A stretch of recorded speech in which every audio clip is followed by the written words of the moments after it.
Hello, I'm Cheryl McCarthy of the City University of New York. Welcome to One to One. How do you get teenagers who nowadays seem so obsessed with texting, sexting, tweeting, and playing video games to actually write? To not only master the rules of grammar, spelling, and punctuation, but to tell with total honesty the stories of their lives, struggles, fears, and aspirations. For more than 30 years, youth communication has been helping New York teens learn the joys of writing to help them succeed in school and in life. It publishes, among other projects, YC Teen magazine. And today, Maria Luisa Tucker, the editorial director of youth communication, will discuss how being able to tell their stories has changed the lives of so many young people. Welcome. Thank you. You know, as I said, youth communication has been around for more than 30 years. How did it get started and why? So our founder, Keith Hefner, was a young person in 1980 and had done a lot of student journalism in his high school and got a grant to start youth communication in 1980. And at that time, you know, it was a very different time. There was no Facebook or Twitter, no blogs.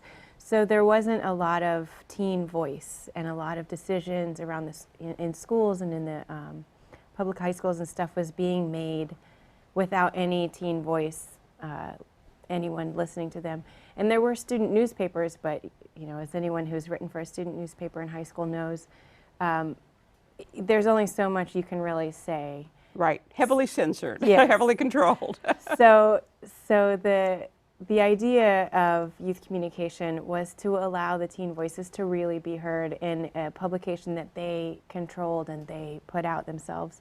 So it started out fairly political and with a lot of reporting and journalism. And over the years, it's actually changed quite a bit for a number of reasons, one including that teens now have a lot of ways to make their voices heard. But also, Keith realized along the way that the thing that was most engaging to both the writers and the readers of the publication were the stories of their private lives, not so much what was happening in school, but what was happening with their families. And you know, some of the questions that are relevant to adolescents everywhere all the time, like who am I, and how do I fit into the world, how to deal with relationships. So we've become, as the years have gone by, we've become a lot more kind of memoir-style stories, and that has really resonated both with our writers and our readers, which we have thousands of readers across the city. Where does the funding for the publications come from? We get a lot of support from foundations, so it's just a wide range of foundations for the most part. And we also do offer professional development to people who work with youth programs in schools. So we get some funding through that and through selling books. We have anthologies and curricula that we sell. What kind of staff do you have that supports the effort? So our staff, it's different in a lot of ways from other youth writing programs in that it's not just about the process of the writing for the writer and you know, making them feel good. We are about creating good stories that can go out to teen readers that will make them feel engaged. So all of our editors are professional journalists. So my staff, I'm the editorial director, our editorial staff are professional journalists who also have, you know, interest in youth development, but we really hold the kids to high standards. We work with them one-on-one through 10 to 12 drafts of a story until we feel like the story is publishable, and it's not just an essay about them complaining about something. It's a story with a beginning, a middle, and end.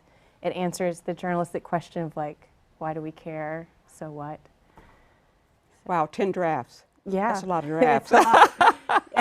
Yeah, and I would say, you know, that can be a little daunting to a teen writer, but what makes it work is that we have one-on-one relationships with each young person, and it's a very, you know, because they're writing about their lives, it turns into this trusting long-term relationship where you're asking them questions in the drafts about their lives. You don't start out saying, you spelled this wrong, and you put the wrong verb here. You start out saying, oh, tell me more about your mother. Right, okay. So you published two magazines, YC Teen and Represent. How are they different?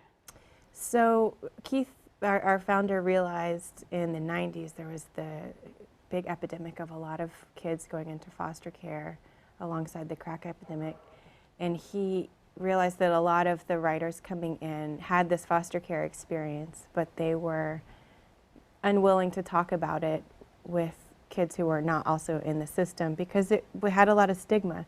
So he created Represent, which is our foster care magazine, and that was a safe space for youth in care to come and talk about the issues of foster care, which are, it's, you know, a lot of stories about trauma, a lot of stories about the broken system, a lot of stories about, you know, just chaotic families. So the programs are, the two magazines are different in what they cover, but there's definitely some overlap. Because YC Teen goes out to public high schools, you know, there's tons of kids in the public high schools who also have experience in the foster care, the juvenile justice systems. So we do publish some of the Represent stories in YC Teen as well. And the Represent magazine goes out to where? Represent goes to mostly foster care agencies. Okay. And the intention for both magazines actually is not just that the youth read it, but also the adults working with the youth read it. So if I'm a social worker working with a foster care kid and I just don't understand why they're, you know, like not able to trust me or lying to me all the time, and then I read a story about a kid who's been traumatized multiple times and kind of reflects on why they're not able to trust or why they tell lies or something like this, that helps the adult working with similar types of kids to think, oh, okay, maybe this isn't just a battle of wills. I can maybe see past what's being put up front and see that there's probably a lot of history and a lot of reasons for why a kid is doing something. Now these are hard copy magazines. How many issues a year?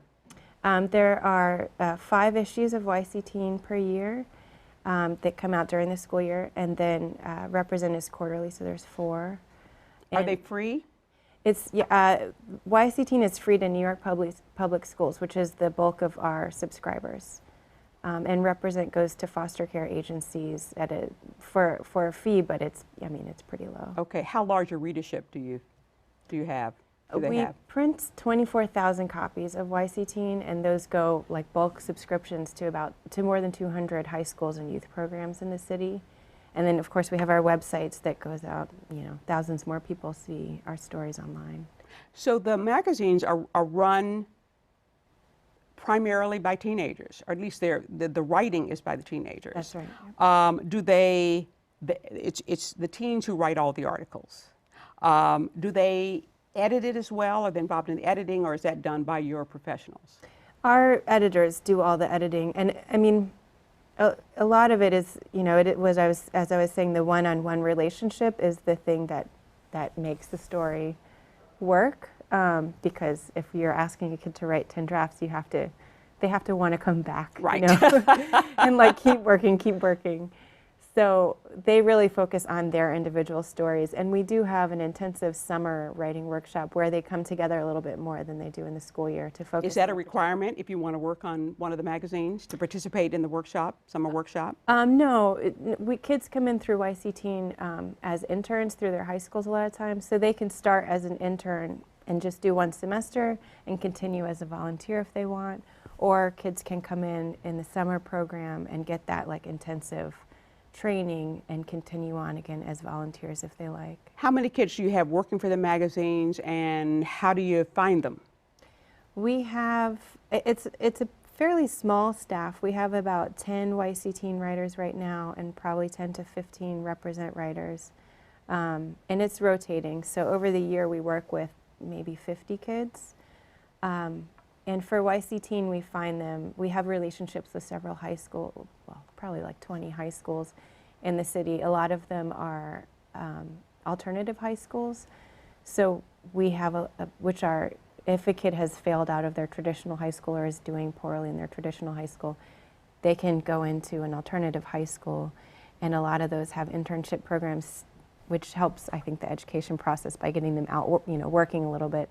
So a lot of them come to us that way. But we also have just kids who find us online and want to volunteer. And is it open to all teenagers in the city? Do they have to be public school students? Are there any private school students? Or?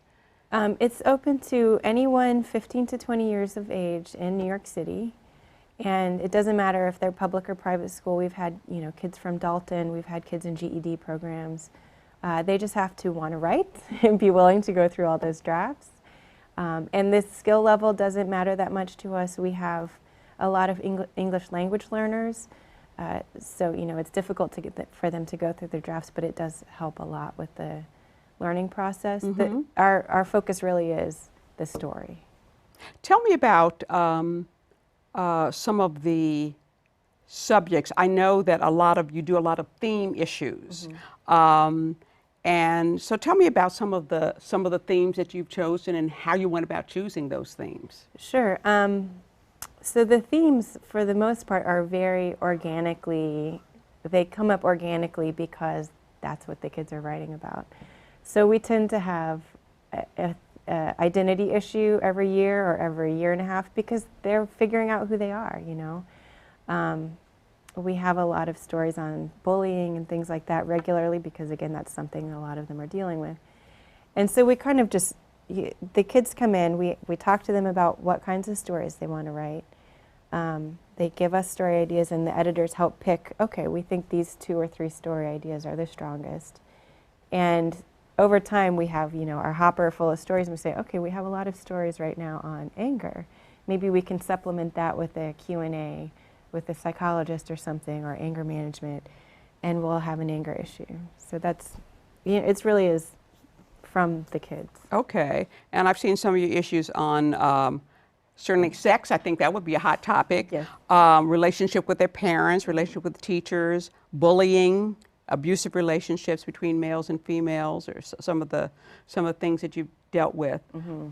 A significant number of your articles are written anonymously or under pseudonyms. Why?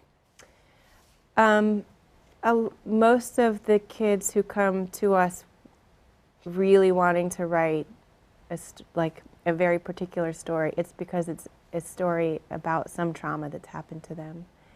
And we think it's important, both for the writer and the reader, to have those stories out, partly to make things like mental illness and abuse have less stigma so that people are willing to talk about it and get help. So, obviously if a kid is writing about some sort of abuse that's happened in her family, she's not going to want to put her name on that. And we have guidelines that we talk about with them about why it can be anonymous. I mean, we also have kids sometimes who are want to write an anonymous story about the friend that was mean to them. And it's, we don't allow them to write stories that's just going to be, criticizing somebody with no storyline, or, we pick very carefully what stories are going to be anonymous. And sometimes we do also encourage a kid to have the anonymous byline because we feel like this story may be damaging to them if someone Googles their name in 10 years and they're in some profession. Mm-hmm. So, yeah, but we are careful with that. We're all trained journalists and editors.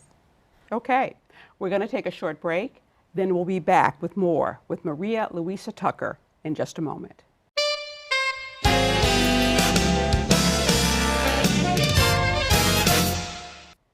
Welcome back to One to One. I'm Cheryl McCarthy, and I'm talking with Maria Luisa Tucker, the editorial director of Youth Communication, an organization that helps young people realize their full potential when they have thought they had very little going for them. Tell me about the writing skills of the students who come in. And, I teach college level, and writing skills, that's an issue for me. What kind of writing skills do you see coming out of high school students, and how do you deal with those? We see a really broad range of skill level, and we really try to focus mostly on the story because, as we've found, that is the best way to get a kid who may be insecure about their writing or not love the aspects of grammar and spelling to be engaged and to keep wanting to write. So we have a lot of English language learners who are struggling just with vocabulary. But we also have had kids that come in and that they're amazing, beautiful writers, and what they need help with is not so much the line level writing, but what is the story and how do I shape it?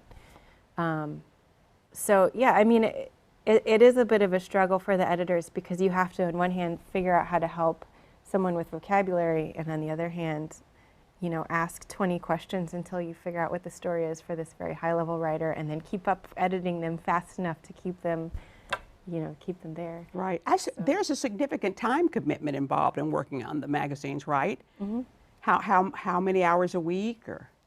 It's different depending on what the kid's availability is. So if a student is doing an internship, that some of them require 10 hours a week and some of them more or less than that, and others are volunteer. But we ask that students have a minimum commitment of 4 hours a week, which is not really enough, but at least 4 hours a week for at least 3 months to get through this long process. Okay. Now, are there any past issues of either the magazines whose production was especially challenging, or have there been any issues that were particularly popular or raised a lot of talk? Sure, sure. We have, so over the 35 years that we've been around, we have won lots of awards for a lot of our stories from the Association for Educational Publishers and the IPPEs, which are given out by CUNY, and other places. So let me think, in the last year, we were a finalist for the Media for Just Society Award, and that story was called Will My Brother Be the Next Shooter? And it was this very serious story written by a young woman whose brother was mentally ill and violent, and he would not take his medication and caused a lot of problems with the family. And so she was writing about her experience and her thoughts on the you know, care for mentally ill people, and in response to Sandy Hook. So that, you know, that got some attention, and it was, you know, I think one of the things that makes our stories really good is that it's not a yes or no question. There's a lot of gray areas. So we have the perspective of this young person living with a sibling who is violent and difficult, but she also sympathizes with, instead of vilifying, and turns that into a story about the mental health care system. So, you know, we've had stories like that.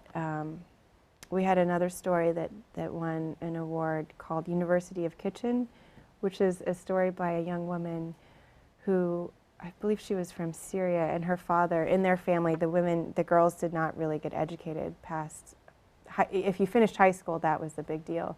And she argued with her dad over the years to let her go to college, and she finally did. And I think her thinking it through as she was writing, I think helped her convince her dad, because she had been so thoughtful about why she should be allowed to continue her education. What goals do you have for these kids? And what goals do they have for themselves in this program? Well, I mean, our goal, our most straightforward and first goal is to get them to write good stories that have some sort of arc to them that shows some sort of growth. And a lot of that, the sort of the underlying reason for the magazine at all is to model some social emotional skills like resiliency and learning how to deal with anger and making responsible decisions. So I think that is our goal, both for the writers and for the readers, to be thoughtful in their choices, to be reflective. And, you know, the stories go out into the world with the idea that they're going to help somebody. So the kid who has a mentally ill sibling can read that story and feel like, oh, right, this is happening to me too. Or the kid who has experienced abuse can feel like, okay, this is a story about someone who was abused and got help and it helped them. Maybe I'll be more willing to talk to someone about it. And we do see with the young people who come into our organization, a lot of them say that their goal in wanting to write a story and wanting to write at all is to help people. And I think that, you know, that's the... How long do they usually stay with you? For the YC teen writers, a lot of them just stay for one semester. I feel like a lot of them come in thinking, okay, I have this one story to tell. And they tell that really important story, and we squeeze a couple more out of them. And then for that moment, they're done. And they do, some of them come back to us years later saying, okay, you know, I have more stories to tell. I have something else that needs to be said. At Represent, which is with the foster care youth, they stay with us for years because it's one of the only stable places that feels like a home to them. What kind of changes or development do you see in your students? I mean, whether it's over a semester, whether it's over a number of years. Well, I'll tell you about one of my writers, Deanna, who I worked with. I loved her writing. She had such a good voice. But one of her first stories was called From Slacker to Star Student. And she had basically skipped her first 2 years of high school and like went off and like hung out instead of going to class, and realized at a certain point that this was not doing her any favors, and ended up in an alternative high school where she had a lot of conflict but was able to do a lot better and be very successful. But she had this internal insecurity about all of this. Growing up, you know, in her story that she wrote about this, she said she had this little voice in her head telling her she couldn't succeed, and why should she be able to do any better than the people that she lived around. So she wrote 3/4 of this story when I was her editor, and 4 years later we're like, I want you to finish this story, what are you doing now? So she just finished this story telling us, okay, the insecurity is pretty much gone, I have this job, I've gotten in this relationship, and the writing process helped her think through why she was feeling insecure for those years and figure some of that out. So I think that's an example of a common process that happens with our writers. Figuring themselves out, figuring out their goals, and having this one-on-one relationship with an editor who's very supportive and wants them to succeed. Now, you encourage teachers to use your magazines as teaching aids. In fact, you have curricula for them to follow, you know, in using those magazines. Do a lot of teachers use it? Do you personally train the teachers, or how does that work? It had been sort of organic for years, where we were producing this lesson guide that went with YC Teen, and we recently hired an education director who's like kind of whipping us into shape a little bit in some ways. But we have, yes, teachers use the magazines a lot, and we get emails. We just got one the other day from someone at Clara Barton High School saying she basically requires that the kids read it. And it's both teachers and also the school counselors. And again, it's this, you know, if I have a classroom, half of whom are struggling readers who don't like to read and don't think of themselves as readers, and I, you know, put a textbook in front of them, that's not going to be too engaging. But if I put a story in front of them that's about, you know, it's got a picture of a young person next to it that looks like them, that's from some of the same neighborhoods they're from, that's talking about some of the same issues they're dealing with, that is automatically a lot more engaging. And so the lessons kind of build on that, saying, okay, now that we've got you hooked, did you notice that you're doing these reading comprehension things and that you're learning these social and emotional skills that are going to help you in life? So it's really the engagement piece that makes the lessons work. When your students age out of your program or leave for whatever reasons, do you hear from many of them later? Sure, yeah, we have alumni now who are in their 50s, I think. Wow. So, yeah, we have, I believe at last count, there were something like 70 books that were written by our alumni in total, written or edited or something like this. So yeah, we because the kids are self-selecting, it does, even, you know, even if the skills are high or low or whatever, they are the writerly kinds of kids. So we tend to have a lot of writers come out of our program and go on to be journalists or editors, or a lot of kids also become social workers. So we try our best to keep up with them. We have a big holiday party every year. That's amazing, 50 books. Yeah. What do you, we have about maybe a minute and a half left. What do you consider the most important accomplishments of your program?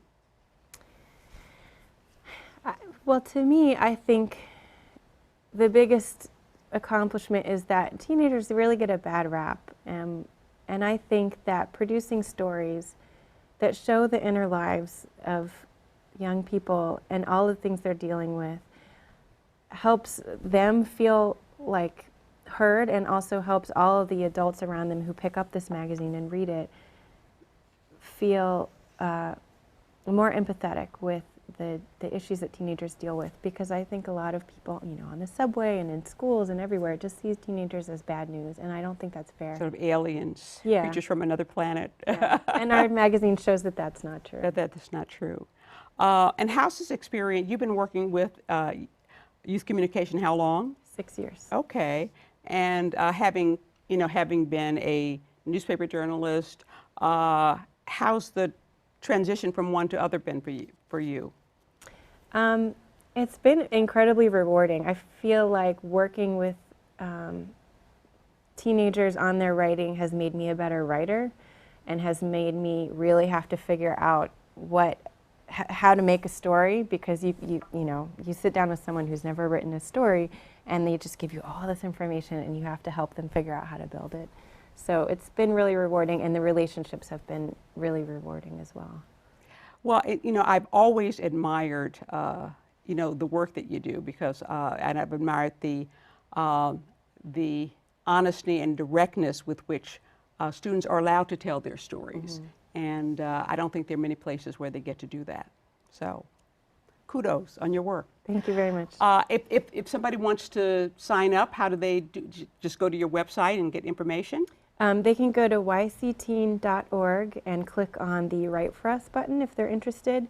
We have a summer workshop coming up that is an intensive summer workshop, and they can apply online. Okay. I want to thank Maria Luisa Tucker for joining me today.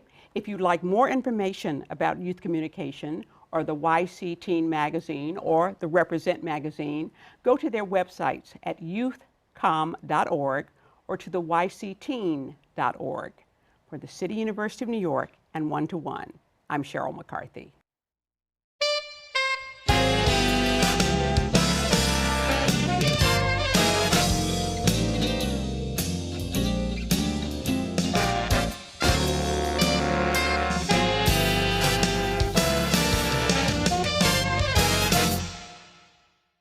If there are any people you'd like to hear from or topics you'd like us to explore, please let us know. You can write to me at CUNY TV, 365 Fifth Avenue, New York, New York, 10016, or you can go to the website at cuny.tv and click on Contact Us. I look forward to hearing from you.